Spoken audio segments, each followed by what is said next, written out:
Hello everyone! So today's request is entitled 10 Tips to Creating Better Content with Canva's Magic Writer. By the way, before we get started, there's something important you ought to know about Canva Doc's Magic Writer tool. According to Canva, you can use Magic Writer for free up to 25 times only, lifetime. If you have a subscription, you'll have 75 uses, which refreshes every billing month. By the way, here's an overview of these 10 steps, but make sure to stay tuned to know the details along the way.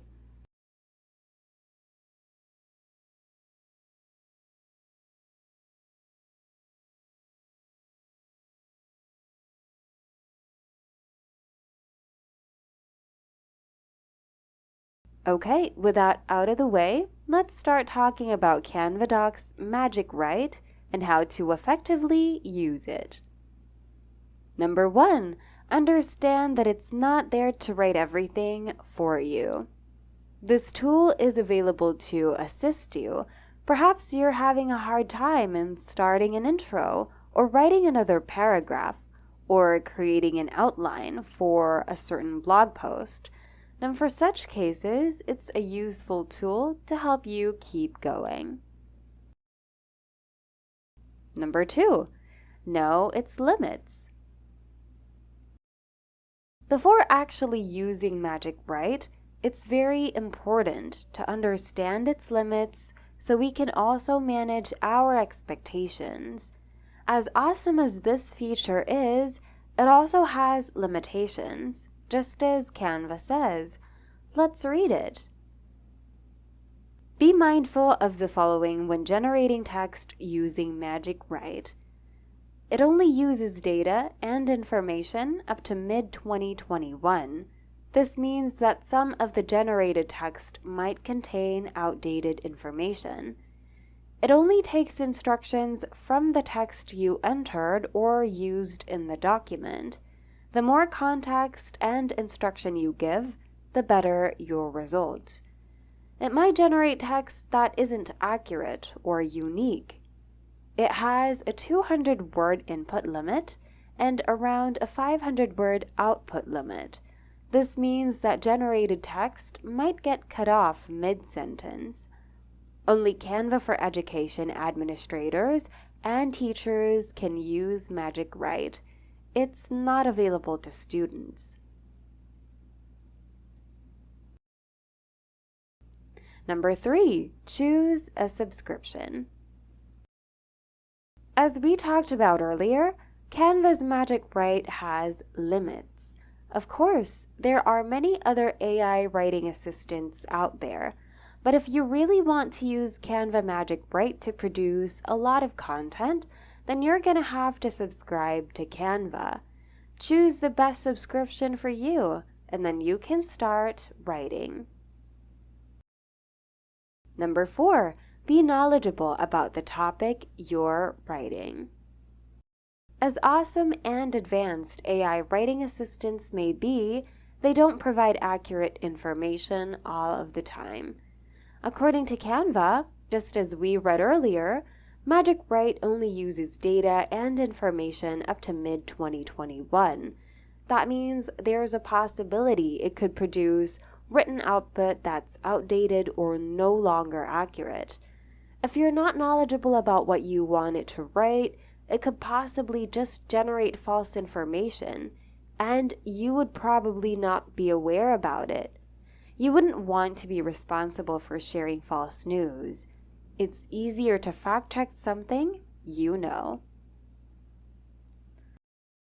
Number 5, start learning it and getting used to it. When it comes to using tools, especially AI writing tools, the best way to learn it and master it is to try it out yourself.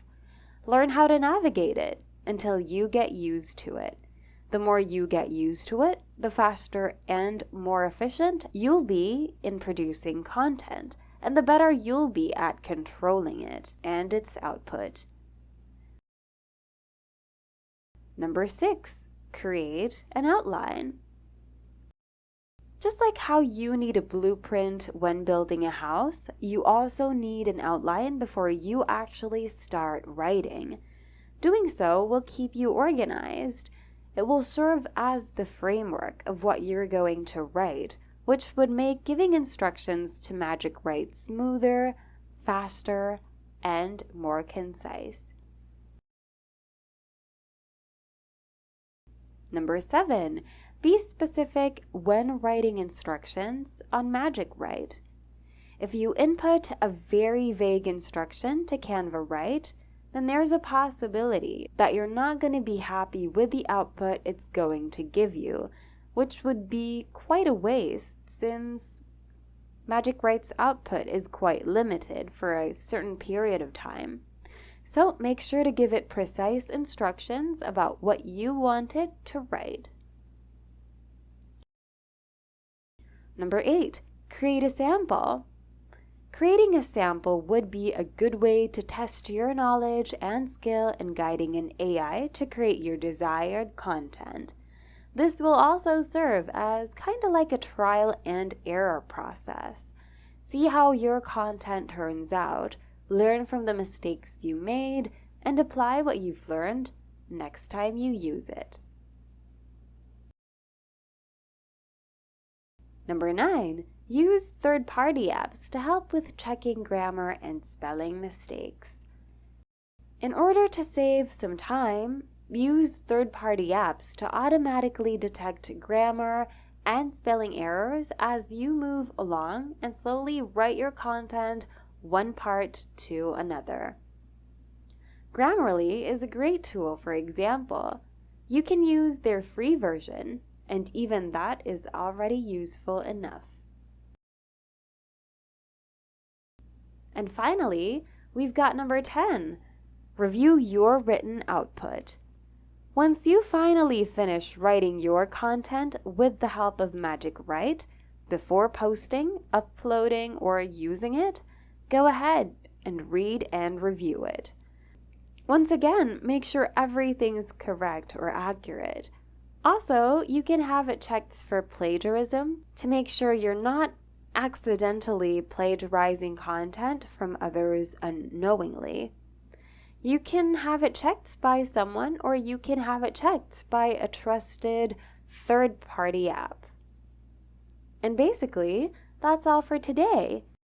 We hope you found today's video of help. Thank you so much for watching, and we hope to see you in the next video.